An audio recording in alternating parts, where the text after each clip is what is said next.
participem com a entitats d'Amèsic Cabilds d'aquí de Barcelona ciutat a aquest fòrum mundial, perquè és un espai que volem aprofitar i podem fer un intercanvi molt interessant d'experiències, però també per resoldre alguns problemes que tenim com a nació. Estamos participando en este foro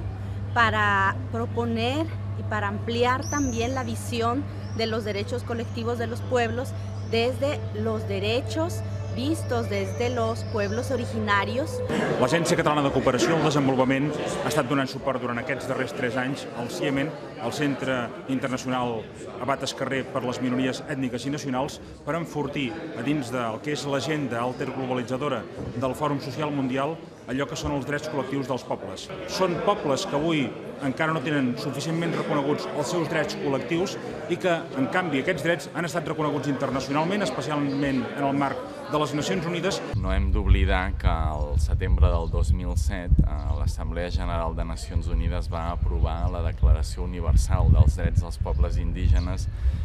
que és un document amb validesa jurídica que per primera vegada parla clarament del dret a l'autodeterminació. No és possible generar desenvolupament sense reconèixer i enfortir les pròpies identitats, ja que justament el desenvolupament es tracta d'això, enfortir capacitats, enfortir llibertats i enfortir oportunitats. I això només es pot fer des del reconeixement de la diversitat, de la interculturalitat i especialment des del reconeixement als drets de les persones i dels pobles.